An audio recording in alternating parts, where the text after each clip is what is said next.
नमस्कार दोस्तों, आप सभी का आपके अपने चैनल सरकारी स्टडी में स्वागत है। और दोस्तों, आज की जो बात मैं करने जा रहा हूँ वो है बीपीएससी एई के रिगार्डिंग। और दोस्तों, ये बात जो है बहुत इंपॉर्टेंट बात है और हर एक बच्चे को जानना है कि भाई बीपीएससी एई में क्या चल रहा है। तो भाई इस वीडियो को आप लास्ट तक देखना और भाई अपना प्यार भी अपने इस दोस्त को देना और सब्सक्राइब चैनल को जरूर करना जो भी लोग अभी तक नहीं किए हैं। और जो लोग कर चुके हैं इस वीडियो को लास्ट तक देखना और शेयर जम के करना, जितने भी ग्रुप है उसमें शेयर कर देना ताकि मैक्सिमम लोगों तक ये बातें पहुंच पाए। चलिए, तो मेन और इम्पॉर्टेंट बात यह है भाई कि आप सभी को पता है कि बीपीएससी एई का जो है वो रिवाइज आंसर किया चुका है, ओएमआर लोग अपलोड कर चुके हैं, सब कुछ हो चुका है। तो अगला स्टेप क्या होना है? तो अब अगला स्टेप ऑब्वियस सी बात है कि रिजल्ट निकलना है। और रिजल्ट निकलने में हम सभी को पता है कि पहले डीवी का रिजल्ट निकलेगा जिसमें 1.25 टाइम बच्चे को बुलाया जाएगा डीवी के लिए।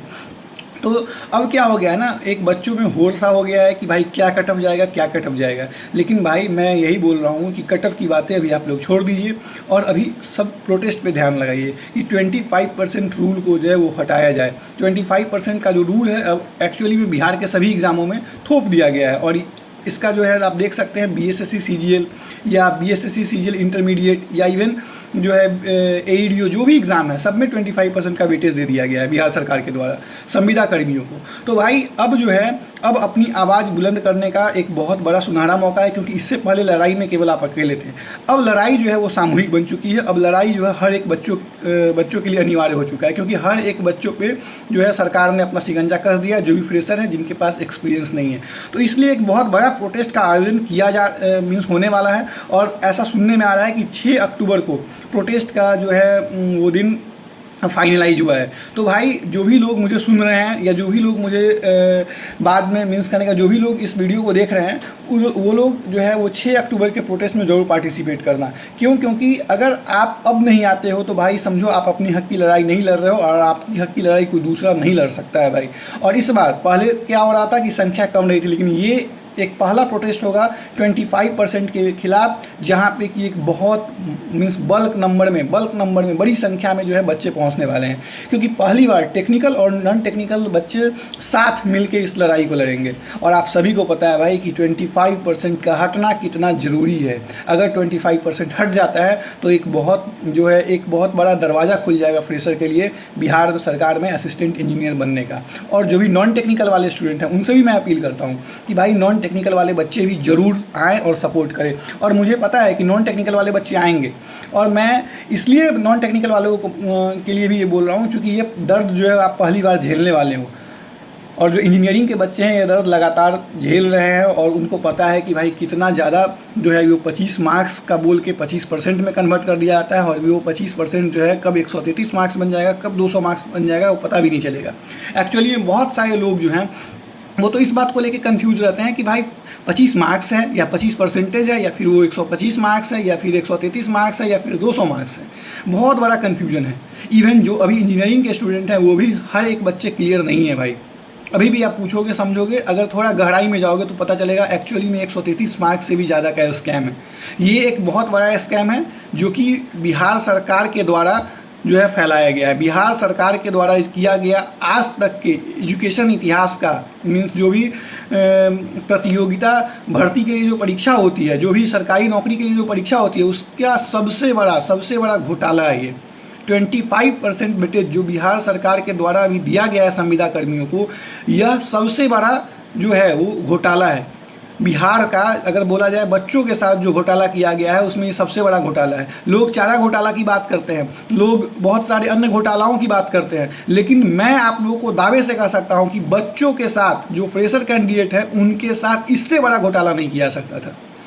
जो उनकी उम्मीद है, जो उनकी मंजिल है, वहाँ तक पहुँचने में ये सबसे बड़ा बाधक साबित हो रहा है 25% वेटेज। और आने वाले समय में अगर ये नहीं हटता है भाई तो भूल जाओ कि फ्रेशर का जॉब लगेगा। अगर लगेगा भी तो बहुत अच्छा डिपार्टमेंट मिलने से रहा। मीन्स क्या होगा कि जो कॉन्ट्रैक्ट वाले हैं वो तो कम नंबर लाएंगे और उनका जो है एक्सपीरियंस ऐड ऑन हो जाएगा और वो सारे जो है अच्छे डिपार्टमेंट में घुस जाएंगे और फिर आपको कंप्रोमाइज़ करना पड़ेगा एक छोटे डिपार्टमेंट से या नीचे लेवल के डिपार्टमेंट से। भले ही आपके अंदर एबिलिटी बहुत ज़्यादा है, लेकिन आप अपने एबिलिटी के अनुसार से जॉब नहीं कर पाओगे दोस्तों। तो ये एक बहुत बड़ा स्कैम है भाई। और सबसे बड़ा बात, अब मैं इसको स्कैम इसलिए कर रहा हूँ क्योंकि ये एक्चुअली में क्या हो रहा है कि लोगों के मीन्स जितने भी बच्चे हैं, जितने भी जो भी पेरेंट्स अपने बच्चों को चाहते हैं कि वो सरकारी नौकरी करे, उनके साथ ही खिलवाड़ किया जा रहा है। और ये खिलवाड़ कोई और नहीं, सरकार कर रही है। पहले ये खिलवाड़ जो था केवल इंजीनियर्स के साथ किया जा रहा था, लेकिन अब एक सामूहिक तौर पे हर एक बच्चों को इस कैटेगरी में ले लिया गया है। और हर परीक्षा में केवल कंबाइंड सर्विसेज को छोड़ दिया जाए तो हर एक एग्ज़ाम में ये रूल को लगा दिया गया है। और आप सोचो कि इंजीनियरिंग की जो भर्ती होती है वो लेवल 9 का होता है। अभी बीएससी सीजीएल से जो 1200 पोस्ट है एएसओ का, वो लेवल 7 का जॉब है। तो इन सब लेवल 9 और लेवल 7 के पोस्ट पे, ऑफिसर पोस्ट पे अगर इतना बड़ा घोटाला चलेगा तो ये आप समझ सकते हैं। और सबसे बड़ा, मैं इसको स्कैम इसलिए कर रहा हूँ भाई, मानो चाहे नहीं मानो, जितने संविदा कर्मी हैं ये सब जो है सरकार को पैसा खिलाया है। चूँकि अभी चुनाव का माहौल है, कहीं ना कहीं सरकार को, जो मंत्री हैं, जो भी अभी चुनाव लड़ने वाले हैं, उसको फंडिंग की ज़रूरत है। और वो फंडिंग कहाँ से होगा भाई? वो फंडिंग ऐसे ही होता है, ऐसे ही इकट्ठा किया जाता है। जो संविदा कर्मी हैं वो अब क्या करेंगे, पैसा इकट्ठा करके इनको देंगे। और ये डायरेक्ट संविदा कर्मी को परमानेंट नहीं कर रहे हैं, लेकिन एक रास्ता बना दिया है उन लोगों ने।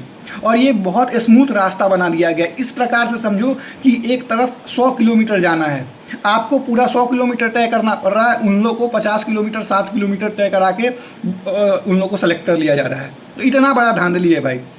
एक तरीका से देखा जाए तो एक रेस है। अगर असिस्टेंट इंजीनियर की मैं बात करूं तो एक रेस है, जिस रेस में आप 0 से स्टार्ट कर रहे हैं और वो 133 मीटर से स्टार्ट कर रहे हैं।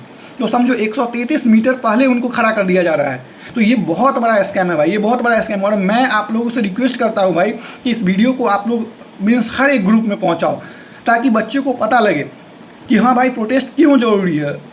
और बहुत सारे बच्चे अभी भी जो है वो इस उम्मीद में रहते हैं कि चलो ठीक है, मेरा दोस्त चला जाएगा, जो पटना में बच्चे हैं वो चले जाएंगे। लेकिन भाई अब वो चीज़ छोड़ दो, वो चीज़ भूल जाओ। अगर आपको असिस्टेंट इंजीनियर बिहार में बनना है, या कोई भी बिहार में कोई भी एक छोटा सा जॉब भी लेना है ना बिहार में, तो भाई अब आपको इस दर्द से गुजरना पड़ेगा। इसलिए एक बार आप दर्द उठाओ, जहाँ से भी आप हो, जहाँ भी हो वहाँ से आओ पटना, और एक बार सामूहिक रूप से प्रोटेस्ट करो।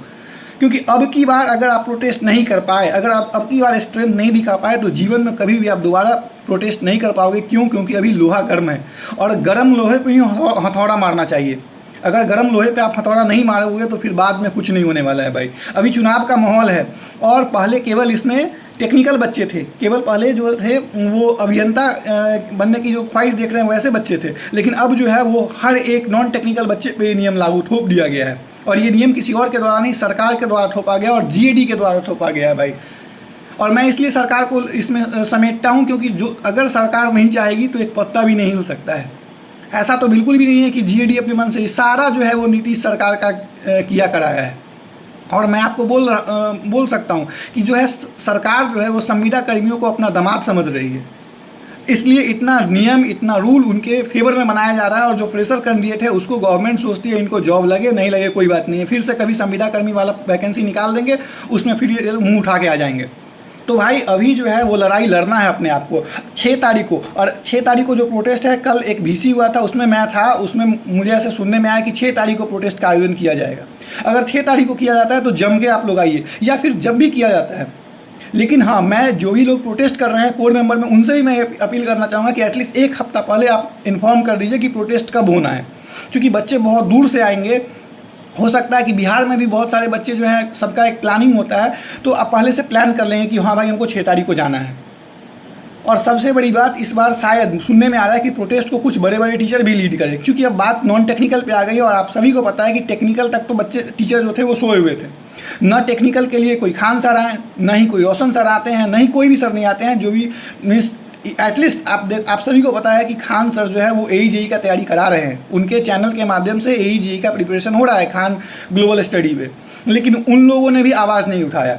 और आप सभी को पता है कि अगर खान सर ये आवाज़ पहले उठा दिए होते तो और आज अभी बात बड़ी हो सकती थी। लेकिन अब बात आ गई है नॉन टेक्निकल के बच्चों की। और आप सभी को पता है कि ये जितने भी पटना के टीचर हैं उनके पास 90% बच्चे जो हैं वो नॉन टेक्निकल के। अगर मैं कहूँ 95% तो वही गलत नहीं होगा, क्योंकि जनरली जो है बिहार के बच्चे वो दरोगा का एग्ज़ाम देते हैं, वो BSSC CGL का इंतज़ार करते हैं, या वो कंबाइंड BPSC देते हैं।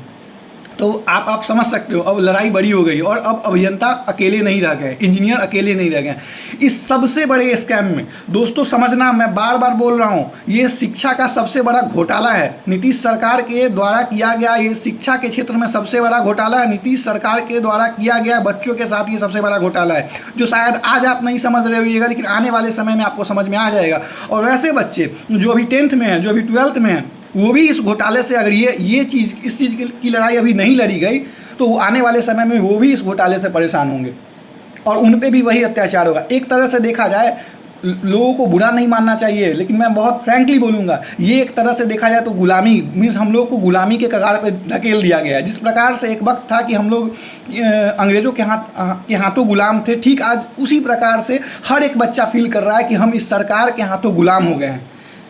ये सरकार में हम अपनी बातें नहीं कर पा रहे हैं और सरकार हमारे लिए सुनने को तैयार नहीं है। तो भाई ये एक बहुत बड़ा गुलामी है। मीन्स आज़ाद भारत में बिहार के बच्चे जो हैं गुलामी के अंदर रह रहे हैं और ये बातें शायद केंद्र सरकार तक भी नहीं पहुंच रही है। और हालांकि जो है ये सारा नियम जो है राज्य सरकार के अंतर्गत है, इसलिए केंद्र सरकार इसमें इंटरफेयर भी नहीं करेगा। लेकिन भाई अब इस गुलामी से बाहर निकलना है और गुलामी से बाहर निकलने के लिए आप इतिहास में जाके देख लो, कभी भी गुलामी से अगर लोग बाहर निकला है तो उसके लिए आवाज़ उठाना पड़ा है, उसके लिए प्रोटेस्ट करना पड़ा है, उसके लिए डंडा खाना पड़ा है। और इस बार डंडा खाने के लिए तैयार रहो भाई। अगर डंडा चलेगा तो चलेगा, खाएंगे, लेकिन भाई आवाज़ अपना बुलंद रखना है। और प्रोटेस्ट में भारी से भारी संख्या में बच्चे आए भाई। मैं बार ये चीज़ बोल रहा हूँ कि संख्या अगर दिखेगा तो सरकार का हिलना तय है। क्योंकि ये जो है, अगर नाम का ही भले ही डेमोक्रेसी है, लेकिन चुनाव तो होना है भाई। और चुनाव में वोटिंग जो है वो केवल संविदा कर्मी नहीं करेंगे, वोटिंग फ्रेशर भी करेगा। हर एक बच्चा जो आज सरकारी नौकरी का तैयारी कर रहा है या सरकारी नौकरी का परीक्षा दे रहा है, वो सब 18+ है, उन सब के पास वोट का अधिकार है। तो सरकार इस बात को न भूले। मीन्स शिक्षा के क्षेत्र में अगर इतना बड़ा स्कैम होगा तो फिर बच्चा अपना पावर दिखाएंगे और पावर जो है उनको दिखेगा चुनाव में, पावर जो है दिखेगा 6 तारीख के प्रोटेस्ट में, अपकमिंग जो भी प्रोटेस्ट होगा। तो दोस्तों मैं बार बोल रहा हूँ कि आप इस वीडियो को जितना ज़्यादा हो सके उतना शेयर कीजिए, क्योंकि ये वीडियो जो है वो बहुत इंपॉर्टेंट है। और जो भी लोग हैं ऐसा तमाम वीडियो बनाइए और लोगों को मोटिवेट कीजिए। चाहे मेरा चैनल तो बहुत छोटा है, बड़े चैनल वाले भी बना रहे हैं, और जो भी छोटे, चाहे उस आपके चैनल पर 100 लोग ही क्यों ना हो, लेकिन आपका ये ड्यूटी है कि आप उन 100 लोगों को मोटिवेट कीजिए और बताइए कि शिक्षा के क्षेत्र में इतना बड़ा स्कैम आज तक के इतिहास में नहीं हुआ था और शायद किसी भी स्टेट में इतना बड़ा स्कैम नहीं होता है। किसी भी स्टेट में इतिहास के पन्नों में चले जाइए, जो भारत जो 75 मीन्स भारत की जब से आज़ादी हुई है तब से आप जाके देख लो, इतना बड़ा स्कैम अभियंता बनने के लिए, वो भी क्या, तो असिस्टेंट इंजीनियर लेवल 9 का जॉब है भाई, उसमें इतना बड़ा स्कैम नहीं हुआ होगा जो स्कैम आज चल रहा है। तो it's very important for all of us to fight together, क्योंकि एकता में बल है, यूनिटी ही आपको बचाएगा। अगर आप आज टूट के प्रोटेस्ट करोगे तो आपका कोई नहीं सुनने वाला है। और ये बहुत ही अच्छा मौका ऊपर वाले ने दिया है। गवर्नमेंट ने एक ऐसा स्टिक चला दिया, एक ऐसा रूल ले आया है कि अब नॉन टेक्निकल वाले भी मजबूर है। तो टेक्निकल प्लस नॉन टेक्निकल का पावर इस बार देखेगी सरकार। और एक बात मैं बता दूं, ये सरकार जो है वो इलेक्टेड होती है, कोई गवर्नमेंट पास करके विधायक नहीं बनता है, कोई विधायक जो है एग्ज़ाम पास करके नहीं बनता है, या कोई सांसद जो है एग्ज़ाम पास करके नहीं बनता है कि जीवन भर के लिए उनका पोस्ट परमानेंट है। वो इन्हीं वोटों से बनते हैं।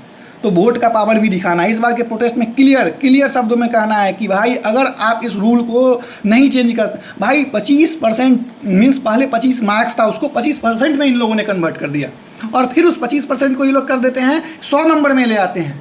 तो इस प्रकार का धांधली है भाई, इसको समझना बहुत इंपॉर्टेंट है, क्योंकि बहुत सारे टीचर जो हैं या इवन बहुत सारे बच्चे अभी तक ये बात नहीं समझ पा रहे हैं कि भाई 25 मार्क्स 25% है तो क्या है। क्योंकि अभी तक तो अभियंता वाले परीक्षा में 133 नंबर होता था, लेकिन अब नॉन टेक्निकल वाले एग्जाम में ये 200 नंबर में चेंज हो गया है। हो सकता है अपकमिंग कोई और एग्जाम हो तो 250 नंबर में चेंज हो जाएगा। तो आप सोचो कितना बड़ा स्कैम हो रहा है, कितना बड़ा धांधली हो रहा है भाई। उम्मीद करते हैं कि मेरी बातें आप लोगों को समझ में आई हो, और उम्मीद करते हैं कि आप लोग अपने इस भाई को प्यार दीजिएगा और चैनल को सब्सक्राइब कीजिएगा, और जितना हो सके, जितना ज़्यादा हो सके इस वीडियो को शेयर कीजिएगा। And thank you for watching my video.